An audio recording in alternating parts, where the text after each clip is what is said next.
जदि खूब कम समय बिना प्याज रसुण पोटल किसी बनवा चाहूँगी तो मुझे सजेस्ट करी दही पोटल। आज आम बिना प्याज रसुण दही पोटल बनवा जेकोसी ओषा पर्व में आपड़ यहाँ बनईकि खाईपारे। आउ बनवा तो बहुत ही इजी। तो चलतु डेरी नक स्टार्ट करवा आज रेसिपी। दही पोटल बनवाई तो फास्ट आमको पोटल दरकार। आपड़ केते जनक दही पोटल बनाऊँ से हिसाब से पोटल ये कम अधिका करने। प्रथमे पोटल को गोटा भल भाव धोई नेबा।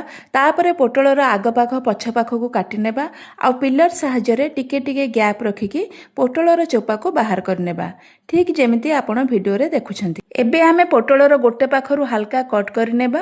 अपोजिट साइड रु मध्य हल्का आउ टिके कट करनेबा। एमिति कट करबा द्वारा पोटल गोटा रहिबो आ ता सहित पोटल भितर को भलसे तेल मसला जाई परिबो। तो एही भली भाबरे सब पोटल को मु एठी काटी नेछि।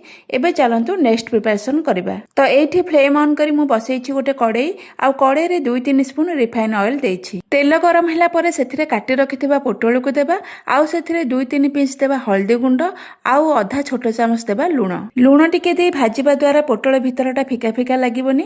टेस्ट भल आसीबो आ पोटल मध्य टिके शीघ्र सिझी जिवो। एबे आमे गैस फ्लेम को मीडियम हाई रे रखिकी पोटल को 4-5 मिनिट पर्यंत भाजी नेबा।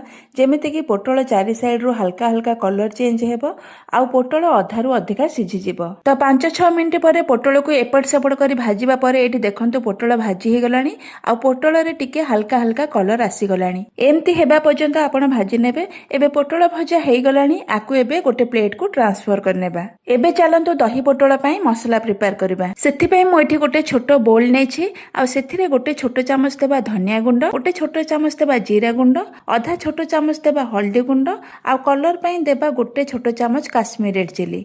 स्वाद अनुसार देबा लूण आ आधा छोट चामच देबा चीनी। चीनी देले दही पोटल मीठा लागिबोनी किंतु सबु मसलार टेस्ट को बैलेंस करी रखिबो।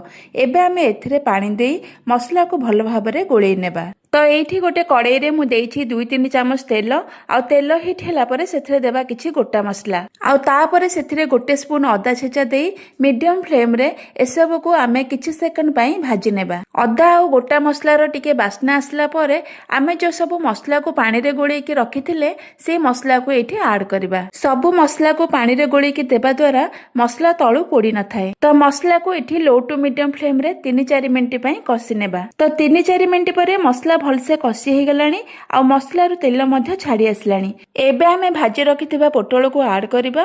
आउ गोटे छोट चामच देबा कस्तूरी मेथी। तो एठी मसला सहित पोटल को मिक्स करी आउ 2-3 मिनिट पई लो टू मीडियम फ्लेम रे कसी नेबा। आउ मसला सहित पोटल कसी हेबा भितरे चलंतु अलगा गोटे मसला प्रिपेयर करबा। तो सेथि पई मु एठी नेछि गोटे मिक्सिंग जार आ सेथरे देछि गोटे बोल फ्रेश दही। तापर देबा बतुरी रखिथिबा काजू आ चारमगज आ राग पई देबा 2टी कंचा लंका। आपण केते राग खाउछंती से हिसाब रे लंका कम अधिका करी नै पारिबे। एबे एसबु जिंस को आमे भलसे ब्लेंड करी आनिबा। तो एपटे देखंतु पोटल मसला सहित भलसे कसी हे गेलानी। एबे आमे गैस रो फ्लेम को एकदम लो कर देबा। आउ ब्लेंड करी रखिथिबा काजू चारमगज दही बटा को देबा।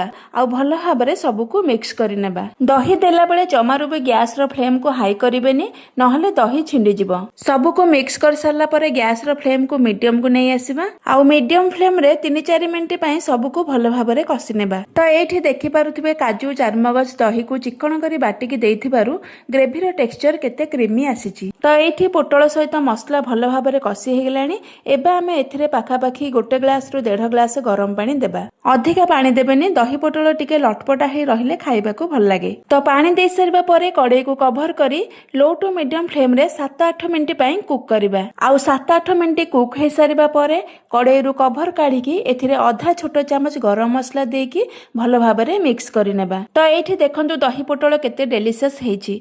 एही दही पोटल को आपण प्लेन राइस पलोउ सहित सर्व करि पारबे। तो एही भली दही पोटल बनांतु आ केमिति लागिला आपनक अनुभूति मो सहित शेयर करंतु। तो फ्रेंड्स वीडियोटी भल लागिले लाइक कर देबे। आज पई एतिकी रहिली पुणी आसीबे आउ एक नुवा रेसिपी नै। जय जगन्नाथ।